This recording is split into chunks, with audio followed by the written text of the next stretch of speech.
श्रोतेहो, प्रासंगिक कार्यक्रमात आपण नेहमीच खास व्यक्तींना आमंत्रित करत असतो. अशीच एक खास व्यक्ती अधिकारी म्हणून आपल्याला लाभली आहे. महाविद्यालयीन स्तरावर विद्यार्थ्यांना देशभक्तीचे धडे मिळवण्यासाठी NSS आणि NCCचे कार्य कशा पद्धतीने चालते हे जाणून घेण्यासाठी आज आपल्या आकाशवाणीच्या स्टुडिओमध्ये आपण आमंत्रित केले. NCC बीड सेक्टरचे प्रमुख डॉक्टर बालासाहेब तुकाराम पोटे, विभाग प्रमुख पदवी व पदव्युत्तर भूगोल विभाग तथा NCC ऑफिसर सौ KSK महाविद्यालय प्राध्यापक NCC ऑफिसर आज आपल्याला लाभलेत आणि आज आपण त्यांच्याशी बातचीत करणार आहोत. NCC विभागाचे प्रमुख असलेले प्राध्यापक बालासाहेब तुकाराम पोटे यांच्याशी आपण संवाद साधणार आहोत आणि NCC बद्दल जाणून घेणार आहोत. सर, कार्यक्रमात आपलं खूप खूप स्वागत आणि तुम्हाला 51 महाराष्ट्र बटालियन NCC छत्रपती संभाजीनगर येथून commanding officer colonel B. Sunil Reddy व छत्रपती संभाजीनगरचे group commander brigadier Anup Barbare यांच्या हस्ते बेस्ट NCC ऑफिसर म्हणून आपणास 27 फेब्रुवारी 2026 रोजी जो छत्रपती संभाजीनगर येथे पुरस्कार मिळाला आहे त्याबद्दल तुमचं सर खूप खूप अभिनंदन. धन्यवाद मॅडम. मी सर्वप्रथम बीड आकाशवाणी यांचेही या ठिकाणी मनपूर्वक आभार व्यक्त करतो.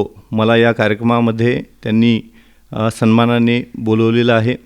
खरं तरी मॅडम, मला हा जो NCCने दिलेला सन्मान आहे हा सन्मान खरं तरी आनंददायी व प्रेरणादायी आहे आणि या सन्मानाचा खरा जर कोणी शिलेदार असेल तर ते म्हणजे माझे नवगण शैक्षणिक संस्थेचे मार्गदर्शक आदरणीय डॉक्टर भारतभूषणजी क्षीरसागर साहेब, प्राचार्य आदरणीय डॉक्टर दीपाताई क्षीरसागर मॅडम, तसेच आमच्या संस्थेचे सचिव आदरणीय डॉक्टर योगेश भैया क्षीरसागर साहेब, तसेच डॉक्टर सारिकाताई क्षीरसागर, माझ्या महाविद्यालयाचे आदरणीय प्राचार्य डॉक्टर शिवानंदजी क्षीरसागर सर आणि आमच्या संस्थेचे प्रशासकीय अधिकारी डॉक्टर सुधाकर गुट्टे आणि डॉक्टर विश्वंभर देशमाने सर, या सर्वांनी मला NCCच्या कार्यासाठी दिलेले जे स्वातंत्र्य आहे, दिलेले जे अधिकार आहेत, या अधिकाराच्या मुळंच मी आज NCCचं खूप चांगलं काम करू शकलो आणि या कामामुळंच मला आज जे आहे छत्रपती संभाजीनगरचे ग्रुप कमांडर आदरणीय ब्रिगेडियर डॉक्टर अनुप बरबरे साहेब आणि आमच्या 51 महाराष्ट्र बटालियनचे commanding officer colonel B. Sunil Reddy यांनी मला सन्मानित केलेलं आहे आणि याबरोबरच या सन्मानाचे खरे शिलेदार आणखीन जे कोणी आहेत ते माझे प्रिय कॅडेट आहेत मॅडम. अर्थातच सर, जेव्हा तुम्हाला हा सत्कार करण्यात आला, तुम्हाला सन्मानित करण्यात आलं, तेव्हा तुमची भावना काय होती? खरं तरी कुठलंही कार्य करत असताना व्यक्तीला अप्रिशिएशन मिळणं हे खूप महत्त्वाचं असतं आणि गेली 20 वर्ष मी या NCC विभागामध्ये कार्य करत असताना वेगवेगळ्या ठिकाणी शिबिराच्या निमित्तानं मी अनेक याच्या शिबिरामध्ये कार्य केलेलं आहे. नियमितपणे NCCचं प्रशिक्षण विद्यार्थ्यांना देत असताना अनेक वेळी जे कार्य करतो त्या कार्याचं खऱ्या अर्थानं कुठंतरी मला एक चांगलं संदेश मिळाला, चांगला उद्देश मला या ठिकाणी साध्य करता आला, ही भावना माझ्या मनामध्ये होती. याबरोबरच मला असं वाटतं की कुठलंही कार्य करत असताना जेव्हा आपण चांगल्या प्रॉपर वेने काम करत असतो तर आपले जे वरिष्ठ जे असतात त्या वरिष्ठांनी दिलेली शाबासकीची जी थाप असते ती पुढील कार्यासाठी प्रेरणादायी असते, उत्तरदायित्व निभवण्यासाठी असते. आणि म्हणून मला असं वाटतं मॅडम की माझ्या मनामध्ये मी करत असलेले कार्य जे आहे खूप चांगल्या मार्गाने मी करत आहे आणि मला ती प्रेरणा पुढे मिळत राहील या सन्मानाच्या निमित्तानं. अर्थातच सर, त्याबद्दल तुम्हाला हा पुरस्कार देण्यात आला आणि त्यामुळे तुम्हाला पुढील कार्यासाठी अजून प्रेरणा देईल आणि उत्साह देईल आणि पुढील कार्यासाठी तुम्हाला खूप खूप शुभेच्छा सर. श्रोतेहो, आज आपण NCC या कार्याबद्दल जाणून घेणार आहोत. NCC काय आहे, त्याचं कार्य काय आहे, त्याचा उद्देश काय आहे, त्याबद्दल आपण सरांशी बातचीत करणार आहोत. सर, NCC म्हणजे काय? NCC तसं पाहिलं तर भारतामध्ये नव्हे संपूर्ण जगामध्ये NCC ही एक यूथ ऑर्गनायझेशन आहे. NCC ही शालेय आणि महाविद्यालयीन विद्यार्थ्यांना एकत्रित करून त्यांना प्रशिक्षण देणारी एक ऑर्गनायझेशन आहे. ही ऑर्गनायझेशन जी आहे खास करून युवकांसाठी कार्य करणारी ही संस्था आहे, ज्याला आपण नॅशनल कॅडेट कॉर्प्स असं म्हणतो. या नॅशनल कॅडेट कॉर्प्सची स्थापना जी आहे 16 एप्रिल 1948 झालेली आहे. याचं मुख्यालय जे आहे नवी दिल्ली या ठिकाणी आहे आणि या संघटनेचं कार्य जे आहे दिल्लीवरून चालतं. दिल्लीवरून थेट इथपर्यंत म्हणजे NCCच्या हां. ज्या संस्था आहेत तिथं त्यांचं कार्य बघितलं जातं. खूप छान माहिती सांगितली सर. NCCची स्थापना मुख्यालय दिल्ली येथे आहे हे आज सगळ्या श्रोत्यांनाही कळालं आहे. सर, NCCचा नेमका उद्देश काय आहे? मॅडम, NCCचा मुख्य उद्देश हा आहे की भारतामधील मुख्यतः तरुण आणि युवक जे आहे त्यात मुलं आणि मुली हे दोन्ही पण समाविष्ट आहेत. या युवकांना प्रशिक्षित करणं, प्रेरित करणं, संघटित करणं हा एक NCCचा उद्देश आहे. त्याचबरोबर या युवकांमध्ये चरित्राची निर्मिती करणे, नेतृत्व गुण विकसित करणे, धर्मसहिष्णुता, साहसिक वृत्ती, खेळाडू वृत्ती, धर्मनिरपेक्षता यासारख्या मूल्यांची रुजवण त्यांच्यामध्ये करणं हा एक मुख्य NCCचा उद्देश आहे. त्याचबरोबर जे प्रेरित, प्रशिक्षित आणि संघटित असा हा जो युवक आहे, या युवकाला राष्ट्राच्या सेवेसाठी तसेच राष्ट्रामध्ये विविध जे आपले विभाग आहेत त्यामध्ये मुख्यतः संरक्षण विभागामध्ये सेवा करण्याची संधी उपलब्ध करून देणे, या 3 मुख्य उद्देशावरती NCCचं कार्य चालतं. सर, NCCमध्ये मुलींना स्कोप आहे का? ऑब्वियसली निश्चितच आहे. मुलींना NCCमध्ये अलीकडच्या कालखंडामध्ये खूप चांगली संधी आहे. त्याचबरोबर मुलींना सन्मान आहे. त्याचबरोबर मुलींमध्ये नेतृत्व गुण विकसित करण्याच्या अनुषंगाने, त्यांच्यामध्ये टीम भावना विकसित करण्याच्या अनुषंगाने आणि साहसिक वृत्ती त्यांच्यामध्ये निर्माण करण्याच्या उद्देशाने अलीकडे विशेषतः महिला सबलीकरणाच्या धोरणाला सोबतच NCC काम करताना आपल्याला दिसते. सर, सध्या आपला बीड जिल्हा हा थोडासा ग्रामीणच म्हणावा लागेल. तर ग्रामीण भागात तुम्हाला मुलींचा प्रतिसाद म्हणजे NCCमध्ये मुलांना तर तुम्ही देताच प्रशिक्षण, पण मुलींचा प्रतिसाद कसा आहे? आपल्या जिल्ह्याचा विचार केल्यानंतर मला एक आनंदाची गोष्ट अशी वाटते की आपल्या जिल्ह्यामध्ये मुळातच शारीरिक क्षमता अधिक असणारी या ठिकाणची पिढी आहे. जरी त्या मुली असल्या तरीसुद्धा जेव्हा ते आमच्याकडं भरतीच्या निमित्तानं, ट्रेनिंगच्या निमित्तानं ते येतात, तेव्हा आम्हाला असं लक्षात येतं की त्यांचं फिजिकल फिटनेस मुलींचं खूप चांगलं आहे. प्रतिसाद म्हणावा तितका मुलांच्या मानाने तुलनेने कमी आहे, परंतु आम्ही त्याच्याबद्दल समाधानकारक आहोत आणि निश्चितच त्याचे चांगले परिणामही आम्हाला एक गर्ल्स कॅडेट म्हणून चांगले मिळालेले आहेत. सर, NCC विद्यार्थ्यांची निवड, या NCCमध्ये येण्यासाठी विद्यार्थ्यांची निवड तुम्ही कशी करता? मॅडम, NCCची भरतीची प्रक्रिया कशी असावी या संदर्भामध्ये 1948ला NCC स्थापन झाली, त्याच्या ॲक्टमध्येच दिलेलं आहे. त्याचं थोडक्यात या ठिकाणी मी सांगतो की NCCची भरती प्रक्रिया 2 स्तरावरती असते. त्याचे 2 स्तर आहेत. मुख्यतः एक जो स्तर आहे तो शालेय, ज्याला आपण ज्युनियर डिव्हिजन असं म्हणतो, आणि दुसरं जे आहे सिनियर, जे महाविद्यालयीन विद्यार्थ्यांच्यासाठी राबवलं जातं. सर, थोडक्यात त्यांचा वयोगट काय आहे, वयमर्यादा? साधारणतः शालेय स्तरावरती NCCमध्ये प्रवेश घेण्यासाठी विद्यार्थ्यांना 13 ते 16 हे वयोगटामधील विद्यार्थिनी त्याच्यामध्ये सहभागी होऊ शकतात आणि महाविद्यालयीन स्तरावरती विचार केल्याच्यानंतर साधारणतः 17 वर्षापासून ते 26 वर्षापर्यंत तो विद्यार्थी प्रवेशित होऊ शकतो. सर, NCCमध्ये मुख्य आकर्षण काय असतं? NCCमध्ये विद्यार्थ्यांकडून तुम्ही नेमकं काय करून घेता? विशेषतः मुलांना खरं तरी अट्रॅक्शन जे असतं ते ड्रेसचं असतं मॅडम. ड्रेस. आणि लहान वयापासून त्यांनी इंडियन आर्मीचे गौरवशाली परंपरा अनुभवलेली असते. त्यांच्या परिवारामध्ये किंवा त्यांच्या पाहुणे मंडळीमध्ये समाजातील काही त्यांनी पाहिलेले हिरोज पाहिलेले असतात आणि अर्थातच. मुख्यतः त्या ड्रेसचं त्यांना विशेष आकर्षण असतं आणि म्हणून विद्यार्थ्यांना आम्ही प्रशिक्षण देत असताना खास करून त्यांचं फिजिकल फिटनेस जे आहे त्याच्यावरती भर आम्ही देतो. सर, आपला ड्रेसच असा आहे ना, तो बघितला की आपल्याला असे आपला ऊर भरून येतो, आपल्याला प्राऊडवाली फिलिंग येते. आणि ड्रेस आणि परेड हे खूप आपल्यालाही चांगलं वाटतं आणि बघणाऱ्यालाही ते मुख्य आकर्षण वाटतं. सर, NCCमध्ये कॅम्प किंवा शिबिरे तुम्ही आयोजित करता का? हो, कारण ट्रेनिंगचा एक पार्टच आहे. विद्यार्थ्यांमध्ये जसं मी यापूर्वी आपल्याशी बोललो की NCCमधला जो मुख्य उद्देश जो आहे त्यांना ट्रेन करणं आणि त्याचा मुख्य स्रोतच आहे तो म्हणजे कॅम्प आहे. आणि कॅम्प हे फ्रिक्वेंटली आयोजित केले जातात. मिनिमम जे प्रवेशित विद्यार्थी असतात किमान त्याला वर्षाला एक कॅम्प करावाच लागतो. तो तुम्ही आयोजित करता? आयोजित केली जातात. त्याचे लेवल्स वेगवेगळे असतात. म्हणजे वर्षातून एक कॅम्प NCC विद्यार्थ्यांसाठी कंपल्सरी आहे. सर, तुम्ही त्या कॅम्पमध्ये विद्यार्थ्यांना काय शिकवता, काय प्रशिक्षण देता? कॅम्पमध्ये विशेषतः कॅम्पचं एक शेड्यूल असतं. 10 दिवसाचे काही कॅम्प असतात, काही 12 दिवसाचे कॅम्प्स असतात. त्याचे लेवल्स त्या कॅम्प्सचे असतात.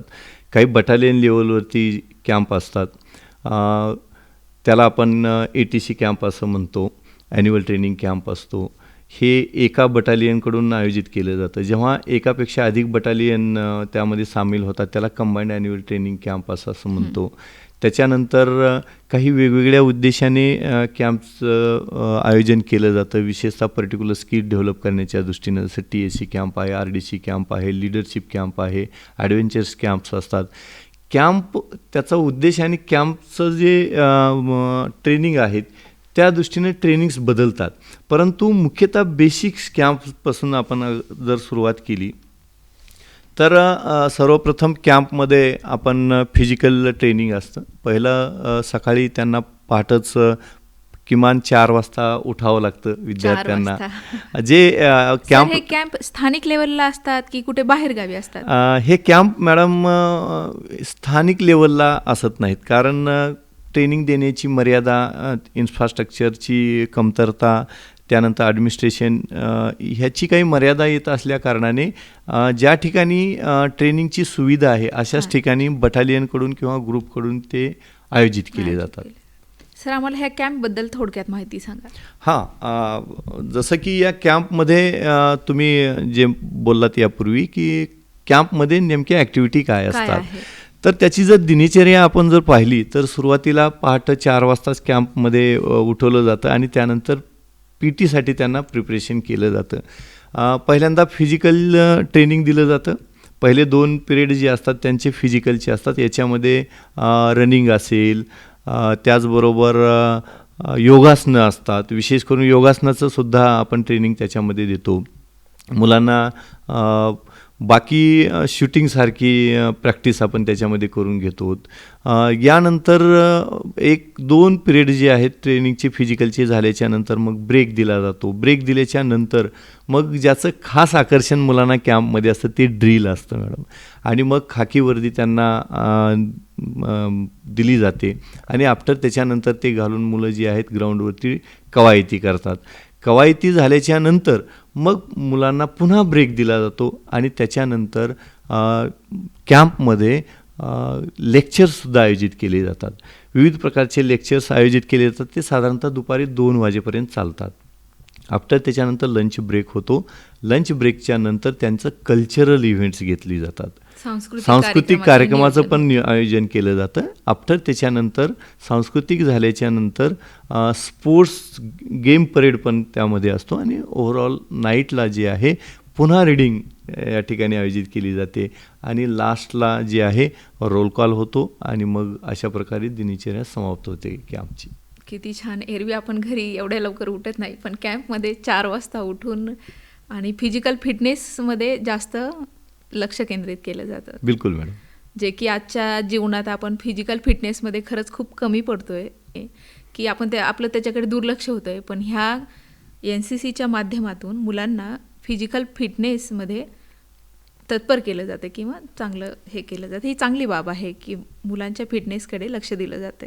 सर, तुम्ही आता सांगितलं ड्रिल असते, कवायत असते, म्हणजे याच्यामध्ये परेडसारखं काही असतं का?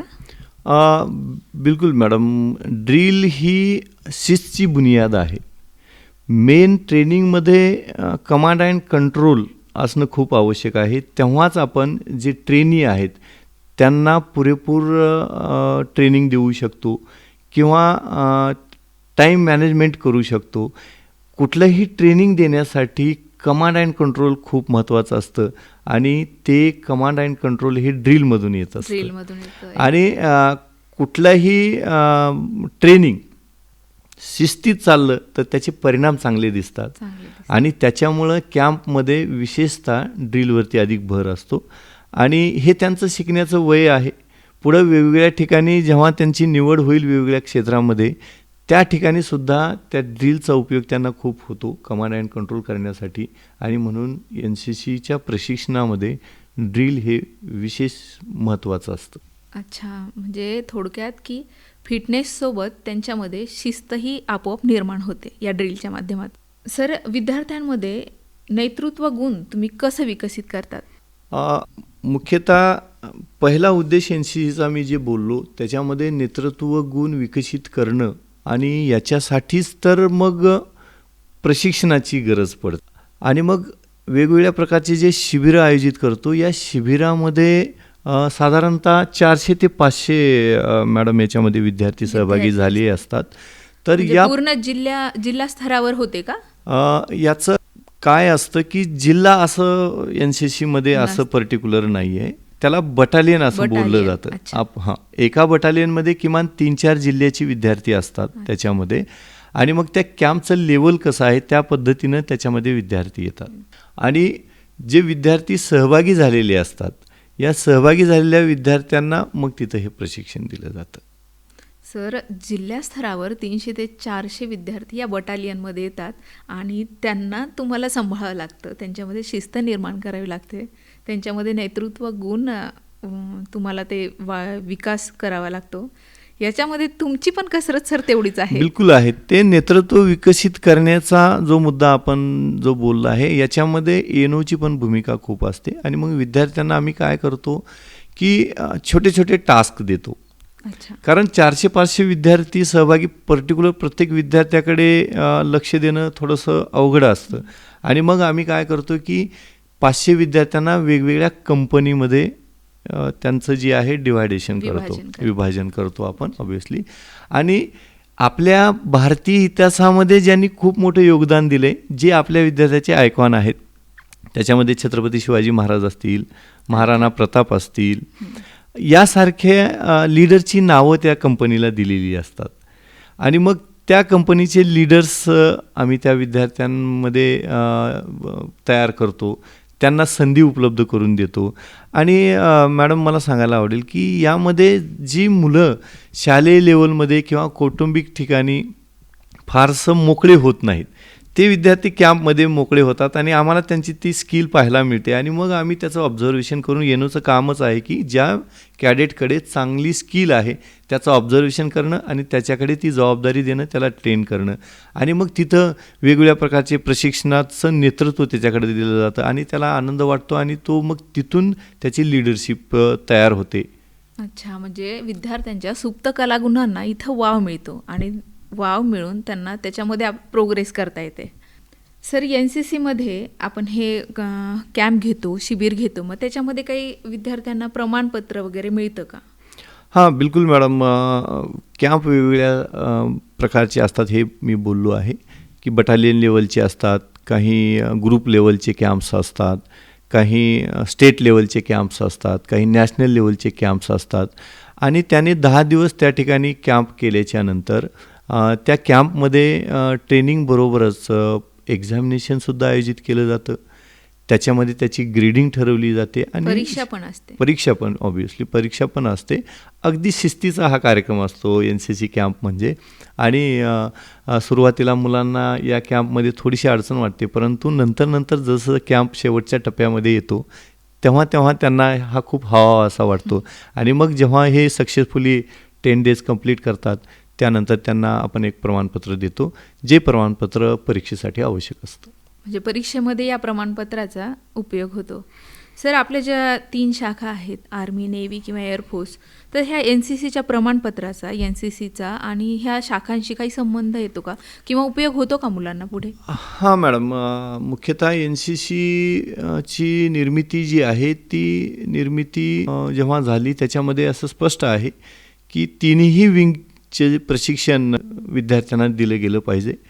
आर्मी विंग असेल, नेव्ही विंग असेल, एअरफोर्स असेल, तर या तिन्हीमध्ये विद्यार्थ्यांना NCC द्वारे प्रशिक्षण देण्याची सुविधा उपलब्ध आहे. त्याचबरोबर या तिन्ही ठिकाणी कॅम्प जे आहेत चालतात.